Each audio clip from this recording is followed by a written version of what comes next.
Confusion. ആദ്യമായിട്ടാണ് ഇങ്ങനൊരു പാർട്ടിക്കൊക്കെ വരുന്നത് തന്നെ.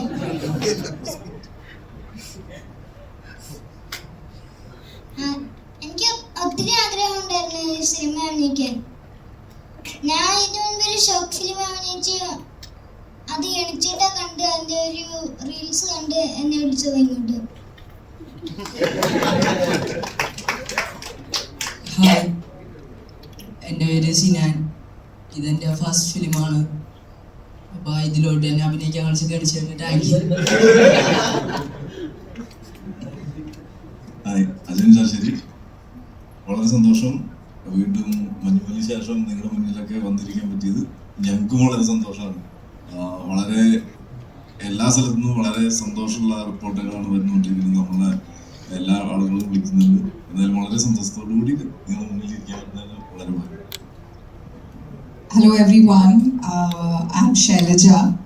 I would just like to thank all of you for coming here to hear us, and it's a matter of great pride for us to be associated with Chidambaram and this wonderful film and to produce it. So thank you everyone. Hi, എൻ്റെ പേര് സാന്ദ്ര ചന്ദ്രൻ. ഇതും എൻ്റെ first ഫിലിമാണ്. അപ്പോൾ എല്ലാം thank you. ഈ പടത്തിലേക്ക് പക്ഷെ പറഞ്ഞുകൊണ്ട് ചെയ്തു ജിത്തും കൂടെയാണ് വിളിച്ചത്. അപ്പോൾ എനിക്ക് ഭയങ്കര കേട്ടപ്പോൾ തന്നെ ഭയങ്കരമായിട്ട് ഇഷ്ടപ്പെട്ട ഓൺ ദ സ്പോട്ട് ചെയ്സ് പറഞ്ഞ ക്യാരക്ടറാണ് അത്. വന്ന് സിനിമയുടെ ഷൂട്ടിൽ ജോയിൻ ചെയ്ത ഫസ്റ്റ് ഷോട്ട് മുതൽ ഈ ഭയങ്കര ഹാപ്പി ആയിട്ടും എക്സൈറ്റഡ് ആയിട്ടും ഭയങ്കര കംഫർട്ടബിൾ ആയിട്ടും വർക്ക് ചെയ്തിട്ടുള്ള ഒരു സിനിമയാണ്. മൊത്തം ക്രൂ ഭയങ്കര അടിപൊളിയായിരുന്നു. ഈ സിനിമയിൽ ടെക്നിക്കൽ ക്രൂ എല്ലാം ഗംഭീരമാണ്. കിടിലൻ ഡയറക്ടർ, റൈറ്റർ, അങ്ങനെയുള്ള എല്ലാ ഡിപ്പാർട്ട്മെൻറ്റുകളും ഗംഭീരമാവുന്ന സമയത്ത് അതിൽ അഭിനയിക്കുന്ന ആക്ടേഴ്സിനും ഭയങ്കര അനുഗ്രഹമാണ്. ഭയങ്കര ഒരു എന്താ പറയുക സൗകര്യമാണ്. നമുക്ക് ഏറ്റവും നല്ല നമ്മുടെ പെർഫോമൻസ് പുറത്തു കൊണ്ടുവരാനായിട്ട് ഏറ്റവും നല്ല ടീമിലാണ് പറ്റുക. അങ്ങനെ ഈ സിനിമയിൽ ഒരു ക്യാരക്ടർ ചെറുതെങ്കിലും ഭയങ്കര ഇൻട്രസ്റ്റിംഗ് ആയിട്ടുള്ള ക്യാരക്ടർ ചെയ്യാൻ പറ്റിയത് വലിയ സന്തോഷമുണ്ട്. ഹലോ, എല്ലാവർക്കും നമസ്കാരം. ഇവിടെ വന്നതിൽ ഒരുപാട് നന്ദിയുണ്ട്. ഇത് നന്ദിയുടെ ഒരു ബിഗിനിങ് മാത്രമാണ്. ഒരുപാട് നന്ദി പറയാനുണ്ട്. ഇങ്ങനത്തെ ഒരു സിനിമ എന്നും ഉണ്ടാവുന്ന ഒരു പരിപാടിയല്ല. അത് വല്ലപ്പോഴുമാണ് ഇങ്ങനത്തെ ഒരു സിനിമ ഉണ്ടാവുന്നത്. അതിന്റെ ഭാഗമാവാൻ ഒരുപാട് പേർക്ക് ആഗ്രഹം ഉണ്ടെങ്കിലും വളരെ കുറച്ച് പേർക്ക് സാധിക്കുന്നുള്ളൂ. അതിലൊരാളാവാൻ പറ്റിയതിൽ ഒരുപാട് സന്തോഷമുണ്ട്. അത് ചിദംബരത്തിനോടും ജിത്തുവിനോടും അതുപോലെ ഈ പടത്തിന് വേണ്ടി വർക്ക് ചെയ്ത എല്ലാവരും അവരുടെ 100% അതിൽ കൊടുത്താണ് ചെയ്തിരിക്കുന്നത്. അജയൻ ചേട്ടന്റെ ഗംഭീരമായ വർക്ക്, സിനാൻ, ആദി അസാധ്യ ആർട്ടിസ്റ്റുകളാണ്.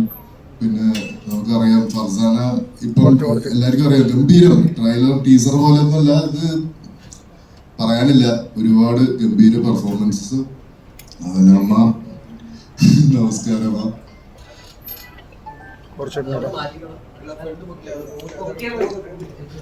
ഹലോ, കുറച്ചിട്ടുണ്ടോ? ഭയങ്കര മുഴക്കമുണ്ട് ഫോണിൽ.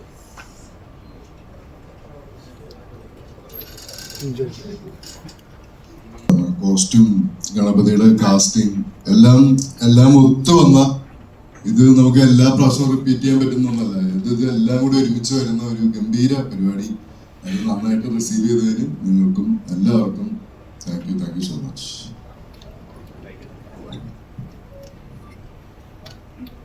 എല്ലാവർക്കും നമസ്കാരം. എൻ്റെ പേര് സ്വപ്ന. എൻ്റെ ആദ്യത്തെ പടമാണ് കോസ്റ്റ്യൂം ഡിസൈനറായിട്ട്. എനിക്ക് ആദ്യം നന്ദി പറയാനുള്ളത് ചിദംബരത്തിനാണ്.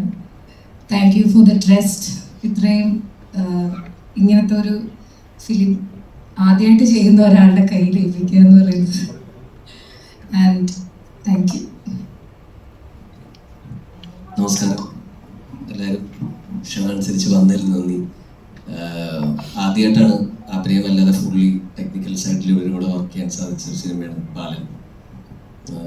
എനിക്ക് വളരെ ഏറ്റവും സ്പെഷ്യലായിട്ടൊരു സിനിമയാണ് ബാലൻ. കാരണം കുറച്ച് ബഞ്ച് ഓഫ് ഫാക്ടേഴ്സിനെ കണ്ടെത്താനും അവരോട് വർക്ക് ചെയ്യാനും അതിൽ നിന്ന് ഒരു നല്ല റിസൾട്ട് ആൾക്കാരിൽ നിന്ന് കിട്ടുന്നത് എല്ലാം വളരെ സന്തോഷമുള്ള കാര്യം.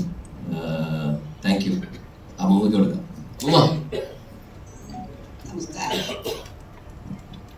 ഡോള്. വീട് തൃശ്ശൂരാണ്. ഞാൻ എൻ്റെ കൊച്ചുമോൻ ഈ യൂട്യൂബിൽ കൂടെ എന്തൊക്കെയോ ഇട്ടതിൻ്റെ പേരിലാണ് ഇവരെന്നെ വന്ന് കാണാനും എനിക്കിങ്ങനെ ഒരു അവസരം കിട്ടാനും ഇടയായി. അതിനോട് പ്രത്യേകിച്ച് എനിക്ക് ഗണപതിയോടാണ്. കാരണം ഗണപതിയാണ് കണ്ടമാനം എന്നെ വന്ന് ശ്രമിച്ച് എൻ്റെ എല്ലാ കാര്യങ്ങളും ഒരു മകൻ്റെ പോലെ എല്ലാ കാര്യങ്ങളും ചെയ്യുന്ന ഗണപതി. പിന്നെ ചിദംബരം ബാക്കിലാണ്. ഞാൻ പിന്നീട് ഈ മനുഷ്യനെ അറിയുന്നത്. ഇങ്ങനെ ഒരാളാണ്. പിന്നെ എൻ്റെ പേരക്കുട്ടി അവനാണ് എൻ്റെ ഇതിലേക്ക് നയിച്ചത്. കണ്ടമാനം കഷ്ടപ്പാട് അവനാണ് അനുഭവിച്ചത്. എല്ലാവരുടെ ചീത്തയും തെറിയും ഇത് കേട്ട് അവരെ വീട്ടിൽ വരെ ഇറക്കി വിടാൻ തയ്യാറായില്ല. പക്ഷേ എല്ലാവരും ഉപരി എനിക്ക് ഇങ്ങനെ ഒരു സ്ഥാനം, ഇവരുടെ എല്ലാവരുടെ സഹായ സഹകരണങ്ങളും സ്നേഹങ്ങളും കിട്ടി. ഇതുവരെ എന്നെ കാത്തു എൻ്റെ എല്ലാ കാര്യങ്ങളും നടത്തുന്ന എല്ലാ മക്കളോടും നന്ദി രേഖപ്പെടുത്തി.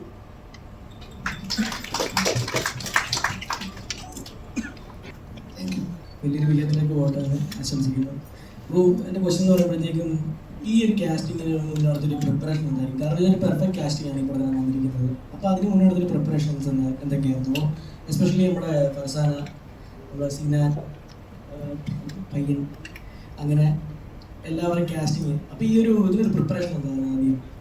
ഓരോന്നെടുത്ത് പറയുന്നത് കുറേ പറയാനുണ്ട്. പക്ഷേ എന്താ പറയണ്ടേ, കുറേ നമ്മൾ ഒരു 2-3 മാസക്കാലോളം ഒരുപാട് സ്കൂളുകളിലും കേരളത്തിലുടനീളം ഒരുപാട് സ്കൂളുകളിലും ഒരുപാട് ഈ ഫീമെയിൽ ഓഡീഷൻസ് ആയാലും 10,000-4,000 പേരെയൊക്കെ നമ്മൾ ഓഡീഷൻ ചെയ്തിട്ടുണ്ട്, നേരിട്ടും അല്ലാതെയൊക്കെ.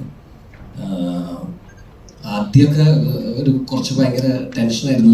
കാരണം ഇതൊരു ചെറിയ പയ്യനാണ് നമ്മുടെ നായകൻ. ചിദംബരത്തിൻ്റെ 3ാമത്തെ പടം മഞ്ഞുമൽ കഴിഞ്ഞു. അപ്പോൾ അതിൻ്റെ ഒരു പ്രഷറും ആങ്സൈറ്റിയൊക്കെ ഉണ്ടായിരുന്നു ശരിക്കും. ഇടയ്ക്ക് ഇത് പറ്റുമോ എന്നൊരു തോന്നലുണ്ടായിരുന്നു. പക്ഷേ എന്നാലും എനിക്ക് കുറച്ച് കഴിഞ്ഞപ്പോൾ ആ പ്രോസസ്സ് ഭയങ്കര എൻജോയ് ചെയ്യാൻ തുടങ്ങി. അങ്ങനെ പല ശ്രമങ്ങളുണ്ടായിരുന്നു. അങ്ങനെ ഒരുപാട് നാളുകൾക്ക് ശേഷമാണ് ആദ്യശേഷനാണ് നമുക്ക് ആദ്യം കിട്ടുന്നത്. ഈ പറഞ്ഞ പോലെ ഒരു ഷോർട്ട് ഫിലിമിൽ ഒരു ചെറിയ ഗ്ലിംസ് കണ്ടിട്ടാണ് പീക്കുവിനെ ഞാൻ വിളിക്കുന്നത്. നമ്മളെ പീക്കു എന്ന് വിളിക്കാറ്. അപ്പോൾ പീക്കുവിൻ്റെ കണ്ണാണ് നമുക്ക് പിന്നെ സ്ട്രൈക്ക് ചെയ്തത്. അതിലൂടെയാണ് നമ്മൾ ആദ്യം പിന്നെ അമ്മയിലേക്ക് പോയത്. അമ്മ നമ്മളിവിടെ കേരളത്തിലൊക്കെ ഓഡിഷൻസ് നടത്തിയ അവസരം മുംബൈയിൽ നിന്നാണ് ഫർസാന. മുംബൈ മോഡലായിരുന്നു ഫർസാന, തൃശ്ശൂർ ഏരിയയാണ്. അത് കഴിഞ്ഞ് ഏറ്റവും അവസാനമാണ് എനിക്കൊന്ന് സിനാനെ കിട്ടുന്നത്. അതിൻ്റെ ഇടയ്ക്ക് അമ്മൂമ്മ ഉണ്ടായിരുന്നു. അമ്മൂമ്മനെ പക്ഷെ നമ്മൾ കണ്ടപ്പോൾ തന്നെ നമുക്ക് വേറെ ഡൗട്ടൊന്നും ഉണ്ടായിരുന്നില്ല.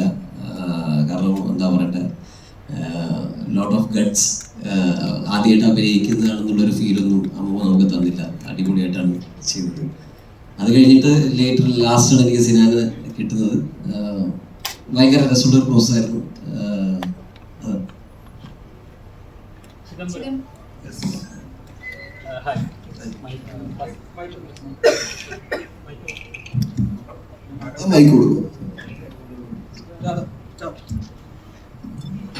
ഫസ്റ്റ് ഓഫ് ഓൾ സിനിമ കണ്ട് ഗംഭീര സിനിമ. പക്ക ഒരു തിയേറ്ററിൽ എക്സ്പീരിയൻസ് കിട്ടിയ ഒരു സാറ്റിസ്ഫാക്ഷനോടെ പറയുന്നത് ഗംഭീര ഫിലിമാണ്. First of all thank you. എന്നൊരു സിനിമ. അപ്പം ചോദ്യം ഇതാണ്, അപ്പോൾ താങ്കൾ ഇപ്പോൾ മഞ്ഞുമൽ ബോയ്സ് ആയാലും ജാനവൻ ആയാലും ഇപ്പോൾ അത് തിയേറ്ററിൽ ഓൾറെഡി പ്രേക്ഷകർ സ്വീകരിച്ച അല്ലെങ്കിൽ ഓൾറെഡി ഒരു എക്സ്പെക്ടേഷൻ ലെവലിൽ മീറ്റ് ചെയ്ത ഒരു സിനിമകളാണ് അതൊക്കെ. താങ്കൾ വിചാരിച്ച വേണമെങ്കിൽ ഒരു വലിയൊരു സ്റ്റാർ കാസ്റ്റിംഗ് നിലനിർത്തി വേണമെങ്കിൽ പോലും ചെയ്യാൻ പറ്റും. എന്നാൽ ടൊവിനോ ചേട്ടൻ, ജി ചേട്ടൻ അങ്ങനെയുള്ള കുറച്ച് സ്റ്റാർസ് മാത്രമല്ല ബാക്കി എല്ലാ പുതുമുഖങ്ങളെ ഇൻട്രൊഡ്യൂസ് ചെയ്ത് ചെയ്യാന്ന് പറയുന്നത് ഒരു ചെറിയൊരു ടാസ്ക് കൊണ്ട് ഒരു ചെറിയൊരു എന്താ പറയാ ഒരു 50-50 ചാൻസ് ആണ്. എന്താണ് ആ ഒരു ഇനിഷ്യേറ്റീവ് എടുക്കാനുള്ള ഇത് ഈ സിനിമ ചെയ്യാനുള്ള പ്രചോദനവും ധൈര്യവും ഇതിന്റെ സ്ക്രീൻ പ്ലേ തന്നെയാണ്. സ്ക്രീൻ പ്ലേ ജിത്തുനെന്ന് കേട്ടപ്പം ഇത് എങ്ങനെ ചെയ്താലും വളരെ നല്ല രീതിയിൽ വരുന്ന ഒരു കഥയാണെന്ന് എനിക്ക് നല്ല ഉറപ്പുണ്ടായിരുന്നു. പിന്നെ ടൊവിനോ ജീനെല്ലാം എന്താ പറയാ, like they also trusted in the story and came without much doubts and thank you for that. എന്താ പറയാ, ഈ സിനിമയുടെ കഥ തന്നെയാണ് ഇതിന്റെ ധൈര്യവും പ്രചോദനവും. ശരിക്കും ഇതിലെ കഥാപാത്രങ്ങൾ ഒരു ജേർണിയാണ്. പ്രേക്ഷകരെ ആ ജേർണിയിലേക്ക് ഇപ്പൊ ഒരു പോയിന്റ് ഇപ്പൊ ഇവർ ആരാണ്, ഏതാണ്, എന്താണ്, ഇങ്ങനെ പ്രേക്ഷകർ തന്നെ ചോദിച്ചു തുടങ്ങുന്നുണ്ട്. അപ്പോൾ അതൊരു പ്രേക്ഷകരെ കൂടെ അങ്ങനെ ഒരു ചോദിപ്പിക്കാതെ കുറച്ചൊരു പ്രോസസ് അല്ല. ശരിക്കും പറയാം ഇവരുടെ കഥാപാത്രങ്ങൾ എന്താണെന്ന് ഒരു പോയിന്റ് ആകുമ്പോൾ നമുക്ക് ഗ്രഹിക്കാവുന്നുണ്ട്. സ്ക്രീൻ പ്ലേ നിങ്ങൾ പറഞ്ഞ പോലെ തന്നെ എല്ലാ കഥയിലും നമ്മൾ പ്രേക്ഷകരും കൂടെ ആ കഥ പറച്ചിലിന്റെ ഭാഗമാക്കണം. ഞാനൊരു 3 പറയും, ബാക്കി യു ഫില്ലും. അപ്പൊ അങ്ങനത്തെ ഒരു കൊടുക്കൽ വാങ്ങലുണ്ടെങ്കിൽ സിനിമ ഭയങ്കര എൻഗേജിങ്ങും ആൾക്കാർക്ക് ആ സ്റ്റോറി ടെല്ലിങ്ങിന്റെ ആ ജേർണിയിൽ അവരുടെ പാട്ടായിട്ട് അപ്പോൾ എല്ലാം സ്പൂൺ ഫീഡ്. അപ്പോൾ ഞാൻ കുറച്ച് ഫില്ല് ചെയ്യും, ബാക്കി നിങ്ങൾ ഫില്ല് ചെയ്യും. അങ്ങനത്തെ ഒരു രീതിയാണ് നമ്മളെല്ലാം അപ്രോച്ച് ചെയ്തിരിക്കുന്നത്. ഫസ്റ്റ് ഫിലിമാണ്, ഒരു എക്സ്പീരിയൻസ് ആണ്. ഒരു ബിഗ് സ്ക്രീനിൽ പ്രേക്ഷകരിൽ എത്തിക്കാന്ന് പറഞ്ഞത് ചെറിയൊരു കാര്യമല്ല.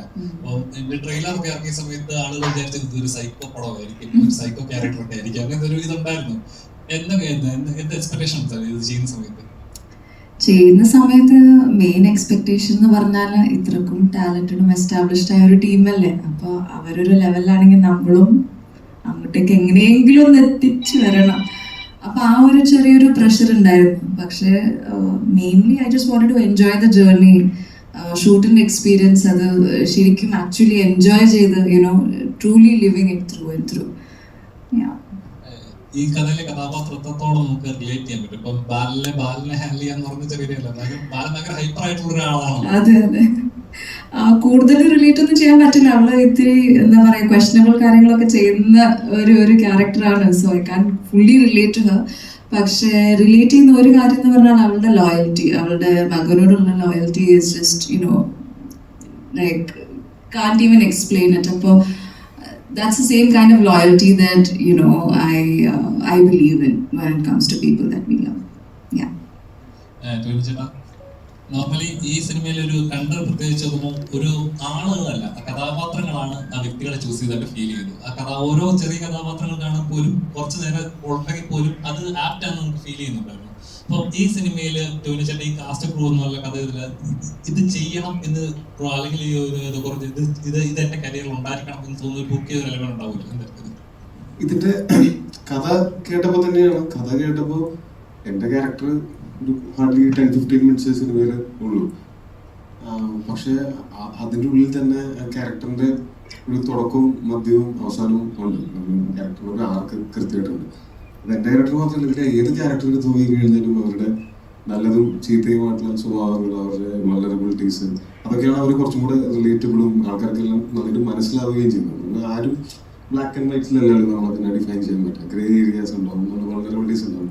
അത് ഫോഴ്സ്ഫുള്ളി അല്ലാതെ ഓരോ ക്യാരക്ടറിൻ്റെയും അത് എനിക്ക് സിനിമ കണ്ടുകൊണ്ടിരുന്നപ്പോൾ അത് ഫീൽ ചെയ്തിരുന്നു. അപ്പോൾ അത് കഥ കേൾക്കുമ്പോൾ തന്നെ നമുക്കത് വ്യക്തമായിട്ട് കിട്ടിയായിരുന്നു. ഇവർ പറഞ്ഞപ്പോൾ എനിക്ക് മനസ്സിലായി, പിന്നെ ഭയങ്കര സന്തോഷം തോന്നി. ഇപ്പോൾ ഏതൊരു ആക്ടറാണെങ്കിലും അയാൾക്ക് അങ്ങനത്തെ നല്ല കഥാപാത്രങ്ങൾ കിട്ടുന്നതല്ലാതെ ശൂന്യതയിൽ നിന്ന് നമുക്കൊന്നും ഉണ്ടാക്കാൻ പറ്റില്ല. അപ്പം അങ്ങനെ ഒരു കഥാപാത്രം വരുന്ന സമയത്ത് ഇവരുടെ മനസ്സിൽ ഞാൻ വന്നു എന്ന് പറയുന്നതും, അത് എൻ്റെ അടുത്തേക്ക് ഇവർ എത്തി എന്ന് പറയുന്നതും, എനിക്കത് ചെയ്യാൻ പറ്റി എന്ന് പറയുന്നതും ഒക്കെ ഭയങ്കര സന്തോഷവും ഭയങ്കര ഭാഗ്യമാണ്. എന്ന് വെച്ചാൽ ഇങ്ങനത്തെ ചെയ്യാൻ ഭയങ്കര ആഗ്രഹം ഉണ്ടാവും, എല്ലാ ആർട്ടിസ്റ്റുകൾക്കും ഉണ്ടാവും. അത് എൻ്റെ പെട്ടെന്നുള്ളൊരു രൂപവും ഒക്കെ വെച്ചിട്ട്, അല്ലെങ്കിൽ ഞാൻ മുമ്പ് ചെയ്തൊരു സിനിമകൾ വെച്ചിട്ട് എനിക്ക് ഇങ്ങനൊരു ക്യാരക്ടറിലായിരിക്കില്ല ചിലപ്പോൾ സാധാരണ ആൾക്കാർ ആദ്യം ഫസ്റ്റ് തോട്ടിൽ വിളിക്കുക. പക്ഷെ ഇതിലെനിക്ക് ഇവർ വിളിച്ചപ്പോൾ തന്നെ എനിക്ക് ഏറ്റവും സന്തോഷം തോന്നുന്നത് ഈ ഒരു ക്യാരക്ടർ, ഒരു രൂപമൊന്നും അന്ന് എന്തായിരിക്കും എന്ന് നമുക്ക് അറിയില്ലായിരുന്നു. അതൊക്കെ നമ്മൾ ഷൂട്ടിന് തൊട്ട് മുമ്പൊക്കെയാണ് അത് തീരുമാനിക്കുന്നത്. പക്ഷെ ക്യാരക്ടർ എനിക്ക് മൊത്തത്തിൽ ഭയങ്കരമായിട്ട് വർക്ക് ആയി. അതായത് ഇപ്പൊ ചിലപ്പോൾ പടത്തിൽ ഞാൻ സ്പോയിലറായത് പറയുള്ളൂ, പക്ഷെ എൻ്റെ ക്യാരക്ടറിന് ഒരു സ്വഭാവമുണ്ട്. അപ്പൊ ഞാൻ വെച്ചാൽ എനിക്കും ഈ ഇപ്പൊ ഇവന്റെ പ്രായത്തിൽ ഇവനേക്കാളും ഒരു തൊട്ട് താഴെയായിരിക്കും എൻ്റെ മോൻ. അവനേക്കാളും ഒരു സിനാനേക്കാളും ഒരു 2-3 വയസ്സ് 4 വയസ്സ് താഴെയായിരിക്കും എൻ്റെ മോള്. അപ്പോൾ എനിക്കത് മനസ്സിലാവും പല കാര്യങ്ങളും. എൻ്റെ ക്യാരക്ടർ എന്തുകൊണ്ട് അവരോട് എങ്ങനെയൊക്കെ പെരുമാറുന്നു എന്നുള്ളത് മനസ്സിലാക്കാനുള്ള ഒരു ജീവിതാനുഭവം എനിക്കായിട്ടുണ്ടാവും. അതിൻ്റെ ആയിരിക്കും. പിന്നെ ഞങ്ങൾ എൻ്റെ സിനിമകൾ കണ്ടിട്ട് മാത്രമായിരിക്കണമെന്നില്ല, ഞങ്ങൾ ഒരു പേഴ്സണലി പരിചയമുണ്ട്. ഇപ്പോൾ സിനിമ ആണെങ്കിലും നമ്മൾ ഒരുമിച്ച് വർക്ക് ചെയ്യണ ആദ്യമാണെങ്കിലും കുറേ നാളായിട്ട് പരിചയമുണ്ട്. അതുപോലെ വേണമായിട്ട് വർക്ക് ചെയ്തിട്ടുണ്ട്, അല്ലാതെയും പരിചയമുണ്ട്. ജിത്തു പണ്ട് ഗപ്പിയിൽ അസിസ്റ്റന്റ് ഡയറക്ടറായിരുന്നു, മറണോളിൽ അസിസ്റ്റന്റ് ഡയറക്ടറായിരുന്നു. അപ്പോൾ അന്ന് മുതൽ ജിത്തുവിനെ അറിയാം. ചിലപ്പോൾ ഞങ്ങളുടെ പേഴ്സണൽ സമയങ്ങളിൽ എൻ്റെ സംസാരത്തിലും പെരുമാറ്റത്തിലും കണ്ടിട്ടുള്ള എന്തെങ്കിലും കാര്യങ്ങളായിരിക്കാം. പക്ഷെ എന്തൊക്കെ കാരണം കൊണ്ടാണെങ്കിലും ഇത് ഈ കഥാപാത്രം എന്നെ വിശ്വസിച്ച് ഏൽപ്പിച്ചു എന്ന് പറയുന്നത് ഇനിയും ചിലപ്പോൾ കൂടുതൽ ആൾക്കാർക്ക് ഞാൻ ചെയ്തിട്ടില്ലാത്ത പോലത്തെ ക്യാരക്ടേഴ്സ് എന്നെ ഏൽപ്പിക്കാനായിട്ടൊരു ധൈര്യം കൊടുക്കുമായിരിക്കും. എങ്ങനെ ഉണ്ടായിരുന്നു നമ്മുടെ ബാലിനോടുള്ള അഭിനയിച്ചപ്പോൾ? കാരണം നമുക്ക് ഇന്റർവ്യൂസ് ഒക്കെ കണ്ടിട്ടുണ്ട്, ഒറ്റ ടേക്ക് ഫസ്റ്റ് ടേക്കിലൊക്കെ റെഡിയാക്കിയ ഒരുപാട് ഷോട്ടുകൾ ഉണ്ടെന്ന് പറയാം. അപ്പൊ ഈ ഒരു ഏജില് ഇന്റർവ്യൂ കണ്ട ഞാൻ നേരിട്ട് കണ്ടല്ലേ. ഞാൻ വരുമ്പോഴത്തേക്കും ഇവൻ സീസൺഡ് ആയിട്ടുണ്ട്. ഞാൻ ഈ സിനിമയിൽ ജോയിൻ ചെയ്യുമ്പോഴത്തേക്കും ഇവൻ ഭയങ്കര പ്രൊഫഷണൽ ആയിട്ട് ഷോട്ടിന്റെ സമയത്തൊക്കെ റെഡി സാർ എന്നൊക്കെ പറഞ്ഞിട്ട്, അത് പുലർച്ചയ്ക്കൊക്കെയാണ് നമ്മൾ നൈറ്റ് ഷൂട്ടുകളൊക്കെ ഞങ്ങൾ ഉണ്ടായിരുന്ന സീനുകൾ നൈറ്റൊക്കെ ആയിരുന്നു. അപ്പോൾ 6 വയസ്സുള്ള കുട്ടിക്ക് രാത്രി ഉറക്കം കളയേണ്ട കാര്യമില്ല. നമ്മളെന്ന് വെച്ചാൽ ഇങ്ങനെ സിനിമ ഇങ്ങനെയാണ് അതാണ് ഇതാണെന്നൊക്കെ തിരിച്ചറിഞ്ഞ് എക്സ്പീരിയൻസും ഒക്കെ ആയിട്ടാണ് നമ്മളിങ്ങനെ ഉറക്കം കളയുന്നത്. പക്ഷെ ഇവനെ സംബന്ധിച്ചിടത്തോളം ഇവന്റെ ഒരു ഈ പ്രായത്തിൽ തന്നെ ഇത്രയും വെളിവുണ്ടാവുക എന്ന് പറയുന്നത് തന്നെ ഭയങ്കര കാര്യമാണ്. അവൻ വളരെ പ്രൊഫഷണൽ ആയിട്ടാണ് അഭിനയിക്കേണ്ടതായിരുന്നു. മാത്രമല്ല ഞങ്ങൾക്ക് കുറേ സമയം ഞങ്ങൾക്ക് സ്പെൻഡ് ചെയ്യാനായിട്ട് കിട്ടിയായിരുന്നു. ബോട്ടിലും സ്കൂട്ടറിലും ഒക്കെ ആയിട്ട് ഞങ്ങൾ പോകുമ്പോൾ ഞങ്ങൾ കുറേ കഥയൊക്കെ പറയും.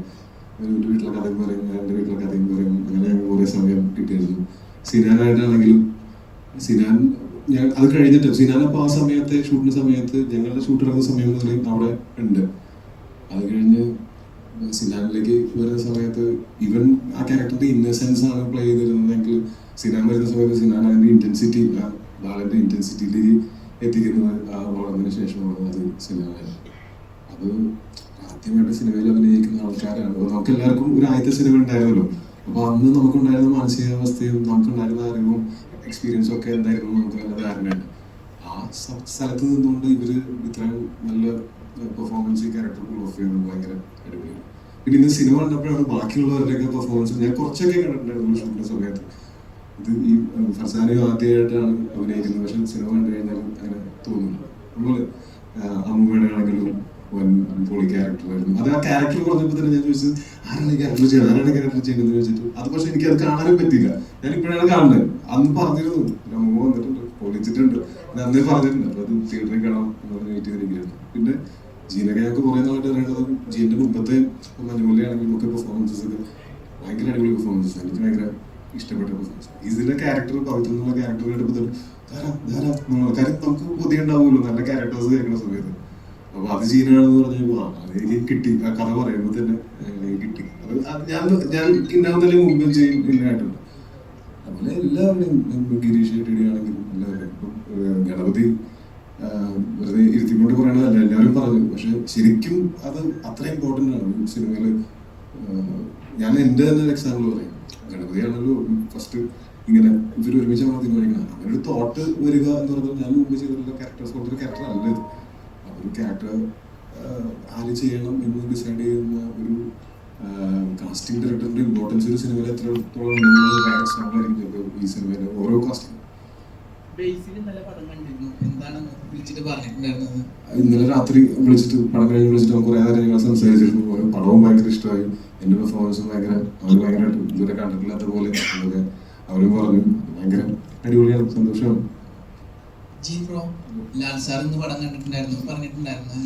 ഓ നല്ല രസമുണ്ടെന്ന് പറഞ്ഞു, ഭയങ്കര അടിപൊളിയായിട്ടുണ്ടെന്ന് പറഞ്ഞു. ഒന്ന് രണ്ട് സ്ഥലത്ത് അത്ര പോരാ, അതത്ര ശരിയായില്ല, അങ്ങനെ ശ്വാസം വലിക്കേണ്ടതെന്നൊക്കെ പറഞ്ഞു. പക്ഷെ നല്ല രസമായിട്ട് തന്നെ എടുക്കുന്നത്. പക്ഷെ ഭയങ്കര ഹാപ്പിയാണ്, ഭയങ്കര ഇഷ്ടപ്പെട്ടു.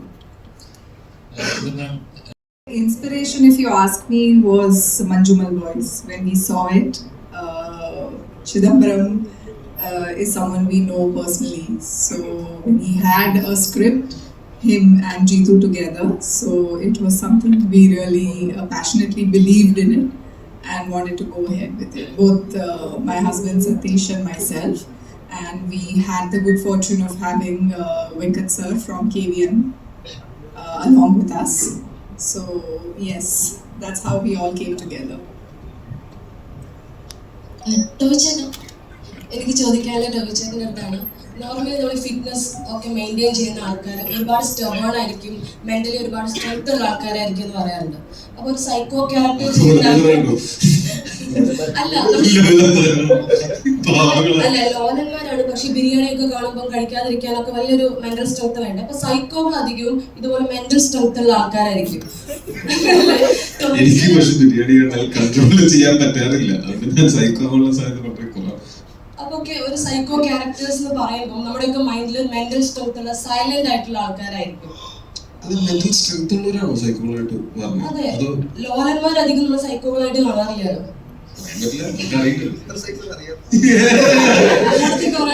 അധികം എല്ലാവരും ഭയങ്കര സൈലന്റ് ആയിട്ട് വെൽ പ്ലാൻഡ് ആയിട്ടുള്ള ആൾക്കാരായിരിക്കും. അപ്പൊ എനിക്ക് ടോവിച്ചേട്ടന് എന്ന ഒരു സൈക്കോ ക്യാരക്ടറിൽ കാണാൻ പറ്റും, ഒരു പെർഫെക്റ്റ് സൈക്കോ.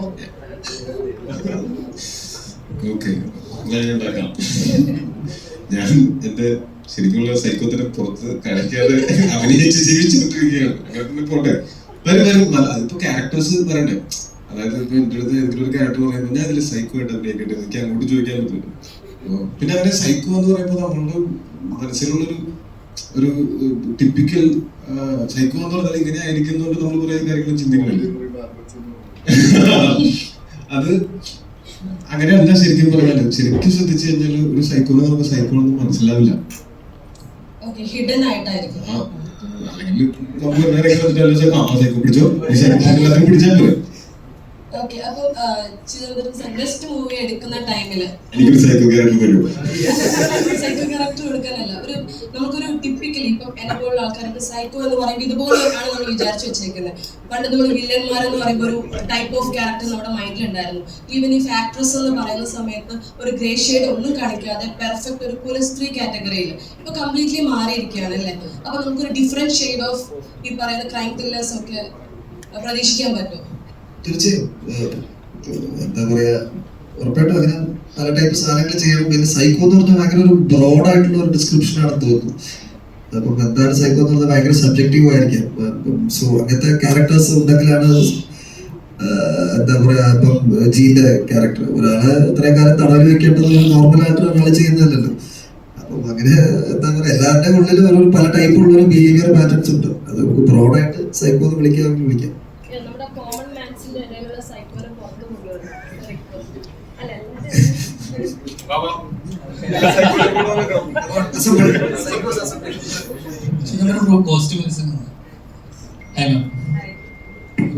ഈ സിനിമ എടുത്തു നോക്കുകയാണെങ്കിൽ ഭയങ്കര രസമുള്ള കളേഴ്സ് ഭയങ്കര രസമാണ്. ഓരോ ഫ്രെയിംസിന് ഓരോ സീൻസിൽ നമുക്കൊരു നമ്മൾ കോസ്റ്റ്യൂം സ്ലിപ്പിൽ ശ്രദ്ധിക്കുന്നത് നമുക്ക് ഒരിക്കലും ഡിസ്റ്റർബൻസ് സ്ക്രീനിൽ ഒരിക്കലും ഡിസ്റ്റർബൻസ് ആയിട്ട് ഫീൽ ചെയ്യരുത്. കളേഴ്സ് വൈബ്സ് ആയിട്ട്. അപ്പോൾ ഇതിൽ ഓരോ ഫ്രെയിംസും ഭയങ്കര റിച്ച് ആണ്. അതിലൊക്കെ ഒരുപാട് സീനുകൾ കാണുമ്പോൾ നമുക്കത് ആ ക്യാരക്ടറിൽ നിന്ന് ആ കഥാപാത്രമായിട്ട് അക്സെപ്റ്റ് ചെയ്യണമെങ്കിൽ ആ കോസ്റ്റ്യൂംസ് തരണം. എത്രത്തോളം ടഫാണ് ഈ കഥാപാത്രത്തിന് ചെയ്യാൻ? ശരിക്കും കുറേ അലഞ്ഞു നടന്നത് ഫർസാനയുടെ സാരിക്ക് വേണ്ടിയിട്ടാണ്. കുറേ ട്രയൽ ആൻഡ് എറർ നടത്തി പല പല ടൈപ്പ് നോക്കി അവസാനം അങ്ങനെ ഒരു ക്യാരക്ടറോട് ബ്ലെൻഡായിട്ട് ബോഡിയോട് ബ്ലെൻഡായിട്ട് കിടക്കുന്ന ഒരു ഫാബ്രിക്കിൽ അതൊരു ഹാൻഡ് മെയ്ഡ് സാരിയാണ്. അതാണ് കുറച്ച് നാളെടുത്ത് എനിക്ക് തോന്നുന്നു ഷൂട്ട് തുടങ്ങുന്നതിന് ഒരു 1 വീക്കോ 2 വീക്ക് മുന്നെയാണ് ആ സാരി കിട്ടുന്നത്. പിന്നെ ടോവിയുടെ ക്യാരക്ടർ ഇറ്റ്സ് വെരി ലൈക്ക് രണ്ട് സമയം കാണിക്കുന്നുണ്ട്. അതിനെനിക്ക് തോന്നുന്നു സെക്കൻഡ് ഇതാണ് കുറച്ചും കൂടി ഡീറ്റെയിലിംഗ് ചെയ്യാൻ പറ്റിയിട്ട് ഉണ്ടായിരുന്നു. ചിദംബരം ഗ്രൂപ്പ് ഇതിന്റെ പേര് ഇപ്പം നോക്കുകയാണെങ്കിൽ ബാലൻ, ഇത് മലയാളത്തിലെ ആദ്യ സിനിമയുടെ പേരും ബാലാണെന്നാണ്. ഇപ്പൊ റീസെന്റ് ഇപ്പം നമ്മുടെ ലാലേട്ടൻ്റെ ഒടിയന്റെ പേരും ഇപ്പം രാജുവിന്റെ സിനിമയുടെ ഒടിയന്റെ പേരും സിമിലാരിറ്റി വന്നു. അപ്പൊ അതിന്റെ റൈറ്റ്സ് അവരിങ്ങനെ കൊടുത്തിട്ടുണ്ടെന്ന് പറഞ്ഞിട്ടുണ്ടായിരുന്നു. അപ്പൊ ഇതിനകത്ത് ഈ പേര് ഇടുമ്പോൾ എന്തെങ്കിലും ഡിഫിക്കൽട്ടീസും കാര്യങ്ങളും ഉണ്ടായിട്ടുണ്ടായിരുന്നു? അങ്ങനെ എന്തെങ്കിലും പ്രശ്നങ്ങളോ? ഫസ്റ്റ് ഓഫ് ഓൾ പേരിന് റോയൽറ്റി ഇല്ല. പക്ഷെ നമ്മൾ എല്ലാം ഇതിന്റെ ബാലൻ പ്രൊഡ്യൂസ് ചെയ്ത പ്രൊഡക്ഷൻ കമ്പനി നമ്മൾ ട്രാക്ക് ചെയ്ത് അവരുടെ ഫാമിലി ഓസ്ട്രേലിയയിലാണ്. ബാലൻ അവരുടെ 15ാമത്തെ 16ാമത്തെ സിനിമ എന്തായിരുന്നു. അപ്പം അത് കഴിഞ്ഞ് അവർ പ്രൊഡക്ഷൻ ഹൗസ് കൂട്ടി ആ ഫാമിലിയുടെ ലാസ്റ്റ് ആൾക്കാർ നമ്മൾ ട്രേസ് ചെയ്തു. അവരിന്ന് NOC വാങ്ങിച്ചു, ചേംബർ എന്നൊക്കെ അപ്രൂവൽ എടുത്തിട്ട് തന്നെയാണ് ബാലൻ എന്നുള്ള പേരിലേക്ക് എത്തിയത്. ബാലൻ എന്നുള്ള പേര് ചൂസ് ചെയ്യാൻ കാരണം അതിന്റെ റീകോൾ വാല്യൂ തന്നെയാണ്. എല്ലാവർക്കും സുപരിചിതമായ പേരാണ്. പിന്നെ ഒരു ബാലന്റെ കഥ എന്ന് പറയുമ്പോൾ ബാലൻ എന്നല്ല ഏറ്റവും സ്ട്രേറ്റ് ഫോർവേഡ് ആയിട്ടുള്ള പേര്. പിന്നെ അതിന്റെ റീകോൾ വാല്യൂ ആണ്. പിന്നെ നമ്മളെ സ്കൂളുകളിൽ പഠിപ്പിച്ചുകൊണ്ട് ബാലനാണ് ഫസ്റ്റ് ടോക്കി. അപ്പൊ അങ്ങനെ എല്ലാവർക്കും അറിയുന്ന നമ്മളുടെ ചരിത്രത്തിന്റെ ഭാഗം കൂടെ ആയ ഒരു ടൈറ്റിൽ കൊണ്ടാണ് ബാലനിലേക്ക് എത്തിയത്. ബീന ചേച്ചി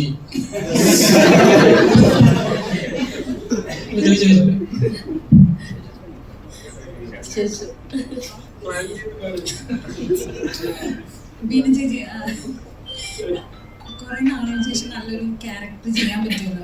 കുറെ സീരിയലിലൊക്കെ ചെയ്തിട്ടുണ്ടായിരുന്നു.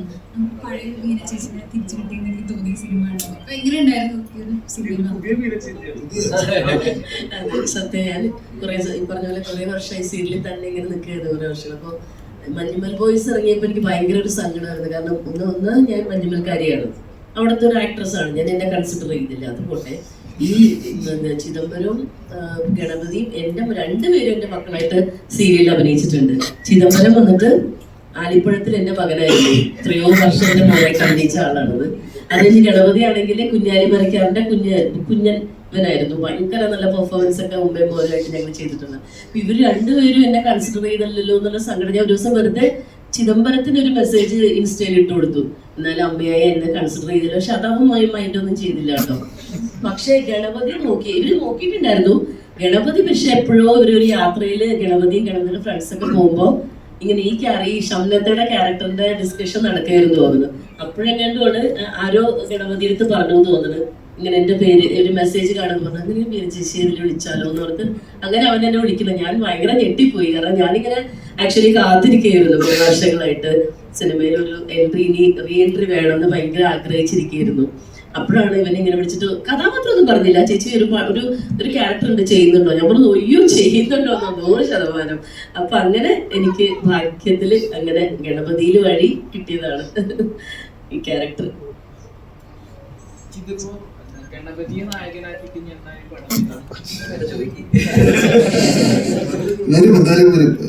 എഴുത്തും പരിപാടിയൊക്കെ കവിതർക്കത്ത് കൃത്യമായുള്ള കഥയും സന്ദർഭവും വരുമ്പോൾ വരും.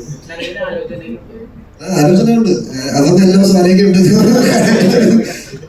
അതെ, തീർച്ചയായും. നോർമലി ഒരു ക്യാരക്ടർ ആർക്ക് എന്ന് പറഞ്ഞിട്ടുണ്ട്. അതായത് ഇപ്പം നോർമൽ മലയാള സിനിമയിൽ ഒരു സിനിമയിൽ ഓരോ കഥാപാത്രം ഇൻട്രൊഡ്യൂസ് ചെയ്യുമ്പോൾ അവർക്ക് ഒരു ആർക്കുണ്ടാവും. അത് എവിടുന്ന് വരുന്നു, എന്ത് ചെയ്യുന്നു, എങ്ങനെയായി, എന്ത് സംഭവിച്ചു, എന്തുകൊണ്ട് ഇങ്ങനെ ആകുന്നു, എങ്ങനെ എന്തിനു വേണ്ടി ചെയ്യുന്നു എന്നുള്ളതിനൊക്കെ. അപ്പം ഇതിലെ ഒരു ക്യാരക്ടർ ആർക്ക് നോക്കുകയാണെങ്കിൽ ശരിക്കും പറഞ്ഞാൽ ഓടുന്നുണ്ടെന്നറിയാം, എന്തിനു വേണ്ടി ഓടുന്നുള്ള ഒരു പോയിന്റ് പറയുന്നുണ്ട്. പക്ഷെ ഇത് എവിടെ നിന്ന് വന്നു എന്നോ അല്ലെങ്കിൽ എങ്ങനെ എന്തിനു വേണ്ടിയിട്ടാണെന്നോ ഇതാവുന്നില്ല. അതൊരു എപ്പോഴും തോന്നിട്ടുണ്ട് പ്രേക്ഷകന് ചിലപ്പോൾ ഒരു ക്വസ്റ്റ്യൻ ആയിട്ട് വരാൻ. അല്ല, കുറെ ക്വസ്റ്റ്യൻസ് എന്താണ് ഇവരുടെ ശരിക്കുള്ള പേര് ആർക്കെങ്കിലും അറിയാമോ? അതേപോലെ തന്നെയാണ് അവരുടെ പാസ്റ്റും എല്ലാം വേഗമാണ്, നമ്മളത് ഓപ്പൺ ആക്കിയിട്ടിരിക്കുകയാണ്. എന്ത് പേര് വേണമെങ്കിൽ അവർക്ക് വിളിക്കാം, എന്ത് പാസ്റ്റ് വേണമെങ്കിലും അവർക്ക് നമുക്ക് അപ്ലൈ ചെയ്യാം. എന്തിനു വേണ്ടിയിട്ടാണ് ഓടുന്നത്? പലതും പല പാസ്റ്റ് എന്നുള്ള പല പ്രേതങ്ങളുണ്ട്. അപ്പൊ അവിടെ നിന്നെല്ലാം ഓടുന്നത്. പിന്നെ ഷംനാത്തെ ഉണ്ടല്ലോ പുറകില്, അപ്പൊ അതുകൊണ്ടാണ് ഇവർ ഓടിക്കൊണ്ടിരിക്കുന്നത്. ചേച്ചി എപ്പോഴും നമ്മൾ കേൾക്കുന്ന ഒരു കമ്പാരിറ്റീവാണ്. മിനി സ്ക്രീനിൽ വർക്ക് ചെയ്യുന്നവരും ബിഗ് സ്ക്രീനിലേക്ക് വരുന്നു പലപ്പോഴും ആരും ചാൻസ് കൊടുക്കാറില്ല മോനെ, ആദ്യമായിട്ടാണ് കിട്ടിയത്. പൊതുവെ പറയുന്ന സീരിയലിൽ അഭിനയിച്ച പിന്നെ അവരെ കൊള്ളിൽ അഭിനയിക്കാൻ ഭയങ്കര ഓവർ ആക്ടിംഗ് ആണ്, പിന്നെ എന്താണ് അവർക്ക് അഭിനയിക്കാൻ അറിയില്ല എന്നൊക്കെ പറഞ്ഞാൽ എപ്പോഴും തടയപ്പെടുന്നതാണ്. ഗണപതി എന്തോ അങ്ങനെ ഒരു ഇതെടുത്ത് റിസ്ക് എടുത്തു. അങ്ങനെ എല്ലാ ഏതൊരു അഭിനേതാവിനോട് ചോദിച്ചാലും പറയുന്നൊരു എനിക്കൊരു പിന്നെ കഥാപാത്രം ചെയ്യണം, പിന്നെ പോലെ ഒരു വലിയ സ്ക്രീനിൽ എന്നെ ഇതേപോലെ പ്രേക്ഷകർ തിരിച്ചറിയണം എന്നുള്ളത്. അപ്പം അതിനുവേണ്ടി ഈ സീരിയൽ മിനി സ്ക്രീനിലുള്ള പല ഇന്റർവ്യൂസിൽ അവർ പറഞ്ഞിട്ടുണ്ട്. ഞങ്ങൾ അതിന് എഫേർട്ട് എടുക്കുന്നുണ്ട്, പക്ഷെ പലപ്പോഴും റെക്കഗ്നൈസ് ചെയ്യപ്പെടുന്നില്ല. എപ്പോഴും ചേച്ചി ഇത്ര വർഷമായി ഈ ഫീൽഡിൽ വർക്ക് ചെയ്തു, എപ്പോഴും അങ്ങനെ ഒരു ഫീലിംഗ് കിട്ടിയിട്ടുണ്ടോ? അല്ല, 35 years ആയി ഞാൻ ഈ പറഞ്ഞ പോലെ. പണ്ട് ചെയ്തിട്ടുണ്ട്, ഒരു 25ഓളം 30ഓളം ഫിലിംസ് ഞാൻ ചെയ്തിട്ടുണ്ട്. യോദ്ധ പോലെയുള്ളൊക്കെ നല്ല നല്ല ഒരുപാട് ഹിറ്റ് പടങ്ങളുടെയൊക്കെ ഭാഗമാക്കാൻ സാധിച്ചിട്ടുണ്ട്. പക്ഷെ അതെല്ലാം എന്നിലുള്ളൊരു ഒരു അഭിനേത്രിക്ക് ഒരു അന്നൊന്നും സത്യം പറഞ്ഞാൽ അത്ര നല്ല അഭിനയം എന്നും അറിയില്ല. അല്ല, അന്ന് അത്രയും കൂടി അറിയില്ലാത്ത ഒരു ചെറുപ്രായമാണല്ലോ. ഇപ്പോഴൊക്കെ ഇത്രയും നല്ല സീരിയലിലൊക്കെ ചെയ്തുള്ള ഒരു എക്സ്പീരിയൻസിന്റെ പുറത്ത് ഒരു കഥാപാത്രം ഇവരൊക്കെ പറയുമ്പോൾ അത് ഉൾക്കൊള്ളാനും ചെയ്യാനൊക്കെ ഇപ്പൊ ഒരു ചെറിയ കോൺഫിഡൻസ് ഒക്കെ ഉണ്ട്. അന്നൊക്കെ അത്ര അറിയില്ലല്ലോ, പേടിച്ചൊക്കെ നമ്മളിങ്ങനെ നിൽക്കുന്ന ഒരു പ്രായം. അപ്പൊ എനിക്ക് ശരിക്കും പണ്ടത്തൊക്കെ ഇപ്പൊ എത്ര സീരിയലിൽ എനിക്ക് എത്ര അവാർഡ് കിട്ടിയെന്ന് പറഞ്ഞിട്ടൊന്നും അല്ലെങ്കിൽ 3 സ്റ്റേറ്റ് അവാർഡ് കിട്ടിയിട്ടുണ്ട്. പക്ഷെ ഇതൊന്നും നാളത്തെ ഒരു തലമുറ നോക്കുമ്പോൾ ബീനാന്റണി എന്ന് പറഞ്ഞാൽ അവിടെ രേഖപ്പെടുത്താൻ ഒന്നും ഉണ്ടാവില്ല, ഒരു കഥാപാത്രം പോലും. അപ്പൊ അങ്ങനെ കുറച്ച് കഥയിൽ എന്നെ എത്ര തലമുറ കഴിഞ്ഞാലും എന്നിലുള്ള ഒരു അഭിനേത്രിയുടെ എന്തെങ്കിലും കുറച്ചെങ്കിലൊക്കെ ഒരു ഇതിൽ രേഖപ്പെടുത്തുന്നത് ഭയങ്കര ആഗ്രഹമായിരുന്നു. അതിന് ദൈവം സഹായിച്ചു എന്ന് മാത്രമേ ഞാനിപ്പോ പറയുന്നുള്ളൂ. താങ്ക്സ് എല്ലാ ടീമിനും. ഇപ്പൊ അഭിനയത്തിൽ നല്ലൊരു നടനായി വന്നു, ടെക്നിക്കലി നല്ലൊരു പെർഫോമറായി വരുന്നു. ഇനി ഇപ്പോഴാണ് സ്വന്തം ഡയറക്ഷനിലുള്ള മുകളിലേക്ക് പോകുന്നത്. കുറച്ചു കാലം അഭിനയിക്കാനുള്ള ഒരു കൊതിയുണ്ട്. അപ്പോൾ കുറച്ച് നല്ല ക്യാരക്ടേഴ്സ് ഒക്കെ ചെയ്യണമെന്ന് ആഗ്രഹമുണ്ട്. അതിന്റെ ഓട്ടത്തിലാണ്. അപ്പോൾ എനിക്ക് അഭിനയത്തിൽ വളരെ കൊതിയുള്ള ഒരു പരിപാടിയാണ്. അപ്പോൾ അതിൽ നല്ല നല്ല കഥാപാത്രങ്ങൾ കിട്ടട്ടെ, അതിലൊന്ന് സ്റ്റേബിളായിട്ട് ഞാൻ ഡയറക്ഷനിലേക്ക് ശ്രദ്ധിക്കാം ആഗ്രഹമുണ്ട്. പക്ഷെ ഇപ്പോഴൊന്നും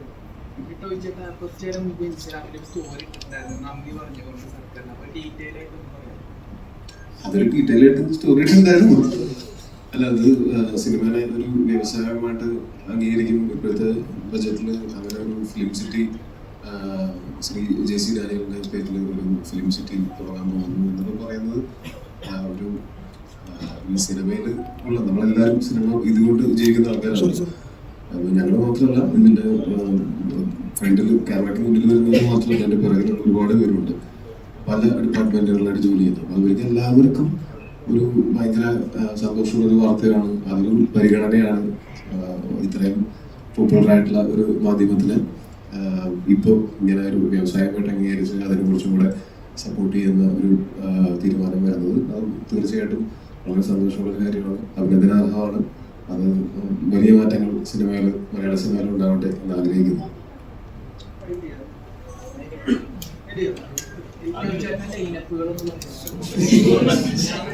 കുറച്ചൊക്കെ വരും.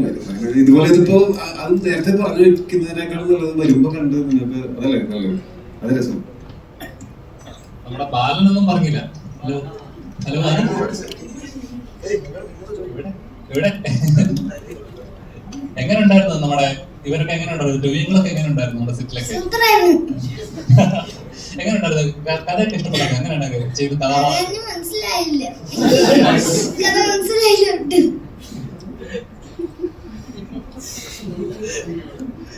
സിനിമയൊക്കെ ഇഷ്ടമാണോ? സിനിമ ഇഷ്ടമാണോ? സിനിമ ഇഷ്ടമാണ്. ഇനി അഭിനയിക്കാനായിട്ട് ഞങ്ങളോട് ഉണ്ടാകത്തില്ലേ? ഒരുപാട് പടങ്ങൾ ചെയ്യാൻ ഞങ്ങളോട് ഉണ്ടാകത്തില്ലേ? പിന്നെ എന്താ, നമുക്ക് കാണാൻ